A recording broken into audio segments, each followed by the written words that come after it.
श्री दुर्गा कवच चंडिका देवी को नमस्कार है। मार्कंडेय जी ने कहा, पितामह, जो इस संसार में परम गोपनीय तथा मनुष्यों की सब प्रकार से रक्षा करने वाला है और जो अब तक आपने दूसरे किसी के सामने प्रकट नहीं किया हो, ऐसा कोई साधन मुझे बताइए।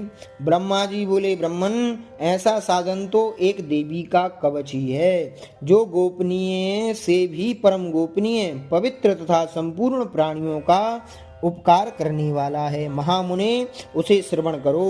देवी की 9 मूर्तियां हैं, जिन्हें नव दुर्गा कहते हैं। उनके पृथक पृथक नाम बतलाए जाते हैं। प्रथम नाम शैलपुत्री है, दूसरी मूर्ति का नाम ब्रह्मचारिणी है, तीसरा स्वरूप चंद्रघंटा के नाम से प्रसिद्ध है, चौथी मूर्ति को कुष्मांडा कहते हैं, पांचवी दुर्गा का नाम स्कंदमाता है, देवी के छठी स्वरूप को कात्यायनी कहते हैं, सातवां कालरात्रि और आठवां स्वरूप महागौरी के नाम से प्रसिद्ध है।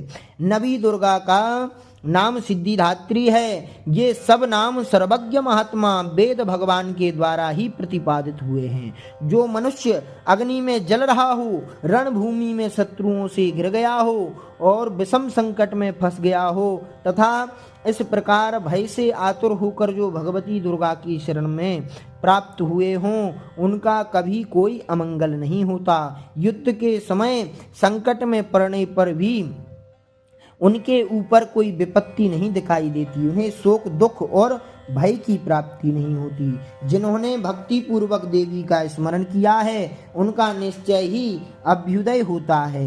देवेश्वरी, जो तुम्हारा चिंतन करते हैं, उनकी तुम निसंदेह रक्षा करती हो। चामुंडा देवी प्रेत पर आरूढ़ होती हैं, बाराही भैंस पर सवारी करती हैं, ऐन्द्री का वाहन ऐरावत हाथी है, वैष्णवी देवी गरुण पर ही आसन जमाती हैं, माहेश्वरी वृषभ पर आरूढ़ होती हैं, कौमारी का वाहन मयूर है, भगवान विष्णु की प्रियतमा लक्ष्मी देवी कमल के आसन पर विराजमान हैं और हाथों में कमल धारण किए हुए हैं। वृषभ पर आरूढ़ ऐश्वरी देवी ने श्वेत रूप धारण कर रखा है। ब्राह्मी देवी हंस पर बैठी हुई हैं और सब प्रकार के आभूषणों से विभूषित हैं। इस प्रकार ये सभी माताएं सब प्रकार की योग शक्तियों से संपन्न हैं। इनके सिवा और भी बहुत सी देवियां हैं, जो अनेक प्रकार के आभूषणों की शोभा से युक्त तथा नाना प्रकार के रत्नों से सुशोभित हैं। ये संपूर्ण देवियां क्रोध में भरी हुई हैं और भक्तों की रक्षा के लिए रथ पर बैठी दिखाई देती हैं। ये शंख, चक्र, गदा, शक्ति, हल और मुसल, खेटक और तोमर, परशु तथा पास, कुंत और त्रिशूल एवं उत्तम सारंग, धनुष आदि अस्त्र शस्त्र अपने हाथों में धारण करती हैं। दैत्यों के शरीर का नाश करना, भक्तों को अभय दान देना और देवताओं का कल्याण करना, यही उनके शस्त्र धारण करने का उद्देश्य है। कवच आरंभ करने से पहले इस प्रकार प्रार्थना करनी चाहिए। महान रुद्र रूप, अत्यंत घोर पराक्रम, महान बल और महान उत्साह वाली देवी, तुम महान भय का नाश करने वाली हो, तुम्हें नमस्कार है। तुम्हारी ओर देखना भी कठिन है। शत्रुओं का भय बढ़ाने वाली जगदम्बिके मेरी रक्षा करो। पूरब दिशा में ऐन्द्री इंद्र शक्ति मेरी रक्षा करो। अग्नि कोण में अग्नि शक्ति, दक्षिण दिशा में बाराही तथा नैऋत्य कोण में खड्गधारी मेरी रक्षा करें। पश्चिम दिशा में वारुणी और वायव्य कोण में मृग पर सवारी करने वाली देवी मेरी रक्षा करें। उत्तर दिशा में कौमारी और ईशान कोण में शूलधारिणी देवी रक्षा करें। ब्राह्मणी, तुम ऊपर की ओर से मेरी रक्षा करो और वैष्णवी देवी नीचे की ओर से मेरी रक्षा करें। इसी प्रकार सबको अपना वाहन बनाने वाली चामुंडा देवी दसों दिशाओं में मेरी रक्षा करें। जया आगे से और विजया पीछे की ओर से मेरी रक्षा करें। वाम भाग में अजिता और दक्षिण भाग में अपरिजिता रक्षा करें। उद्योतनी शिका की रक्षा करें। उमा मेरे मस्तक पर विराजमान होकर की रक्षा करें। ललाट में माला दरी रक्षा करें और यशस्विनी देवी मेरी भौं का संरक्षण करें। भौं के मध्य भाग में त्रिनेत्रा और नथुनों की यम घंटा देवी रक्षा करें।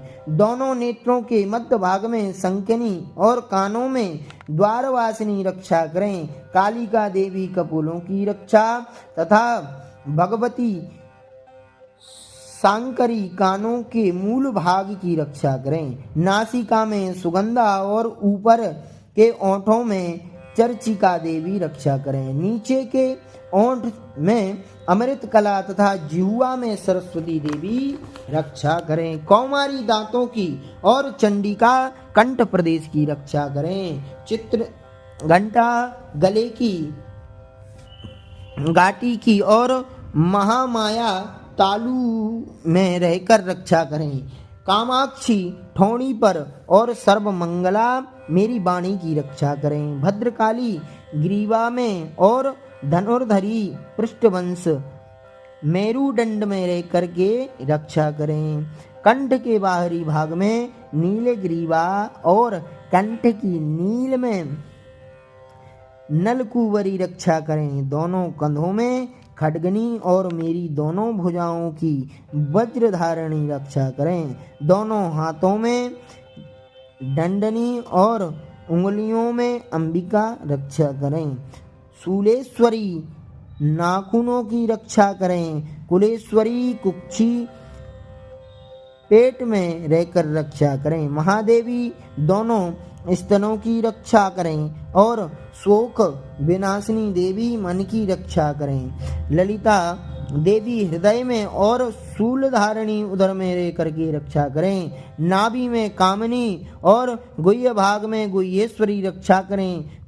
पूतना और कामिका लिंग की और महिषवाहिनी गुदा की रक्षा करें। भगवती कटी भाग में और विंध्यवासिनी घुटनों की रक्षा करें। संपूर्ण कामनाओं को देने वाली महाबला देवी दोनों पिंडलियों की रक्षा करें। नारसिंगिनी दोनों घुटियों की रक्षा करें और तेजसी देवी दोनों चरणों के पृष्ठभाग की रक्षा करें। देवी श्रीदेवी पैरों की उंगलियों में और तलवासिनी पैरों में तलुओं में रहकर रक्षा करें। अपनी डाढ़ों के कारण भयंकर दिखाई देने वाली दृष्टा कराली देवी नाखूनों की और ऊर्ध्वकेशिनी देवी केशों की रक्षा करें। रोमा बलियों के छिद्रों में कौवेरी और त्वचा की बागेश्वरी देवी रक्षा करें। पर्वतों पर पार्वती देवी रक्त मज्जा वसा मांस हड्डी और मेद की रक्षा करें। आंतों की कालरात्रि और पित्त की मुकुटेश्वरी रक्षा करें। मूलाधार आदि कमल कोशों में पद्मावती देवी और कफ में चूड़ामणि देवी स्थित होकर रक्षा करें। नख में तेज की ज्वालामुखी रक्षा करें। जिसका किसी भी अस्त्र से वेदन नहीं हो सकता वह अवेद्या देवी शरीर की समस्त संधियों में रहकर रक्षा करें। ब्राह्मणी आप मेरे वीर्य की रक्षा करें। क्षत्रेश्वरी छाया की तथा धर्मधारिणी देवी मेरे अहंकार मन और बुद्धि की रक्षा करें।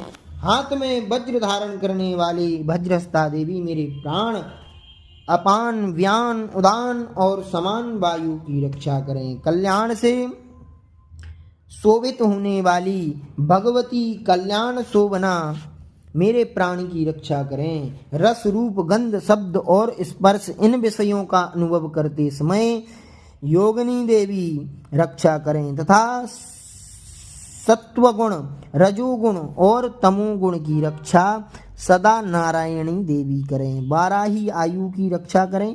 वैष्णवी धर्म की रक्षा करें तथा चक्रिणी चक्र धारण करने वाली देवी यश कीर्ति लक्ष्मी धन तथा विद्या की रक्षा करें। इंद्राणी आप मेरे गोत्र की रक्षा करें। चंडिके तुम मेरे पशुओं की रक्षा करो, महालक्ष्मी पुत्रों की रक्षा करो और भैरवी पत्नी की रक्षा करें। मेरे पति की सुपथा तथा मार्ग की क्षेमकरी रक्षा करें। राजा के दरबार में महालक्ष्मी रक्षा करें तथा सब ओर व्याप्त रहने वाली विजया देवी संपूर्ण भयों से मेरी रक्षा करें। देवी, जो स्थान कवच में नहीं कहा गया है अतएव रक्षा से रहित है, वही सब तुम्हारे द्वारा सुरक्षित हो, क्योंकि तुम विजयशालिनी और पापनाशिनी हो। यदि अपने शरीर का भला चाहें तो मनुष्य बिना कवच के कहीं एक पग भी ना जाए। कवच का पाठ करके ही यात्रा करें। कवच के द्वारा सब ओर से सुरक्षित मनुष्य जहाँ जहाँ भी जाता है और वहाँ वहाँ उसे धन लाभ होता है तथा संपूर्ण कामनाओं की सिद्धि करने वाली विजय की प्राप्ति होती है। वह जिस अविष्ट वस्तु का चिंतन करता है उसको निश्चय ही प्राप्ति कर लेता है। वह पुरुष इस पृथ्वी पर तुलना रहित महान ऐश्वर्य का भागी होता है। कवच से सुरक्षित मनुष्य निर्भय हो जाता है। युद्ध में उसकी पराजय नहीं होती तथा वह तीनों लोकों में पूजनीय होता है। देवी का यह कवच देवताओं के लिए भी दुर्लभ है। जो प्रतिदिन नियम पूर्वक तीनों संध्याओं के समय श्रद्धा के साथ इसका पाठ करता है उसे देवी कला प्राप्त होती है तथा वह तीनों लोकों में कहीं भी पराजित नहीं होता। इतना ही नहीं, वह अपमृत्यु से रहित हो 100 से भी अधिक वर्षों तक जीवित रहता है।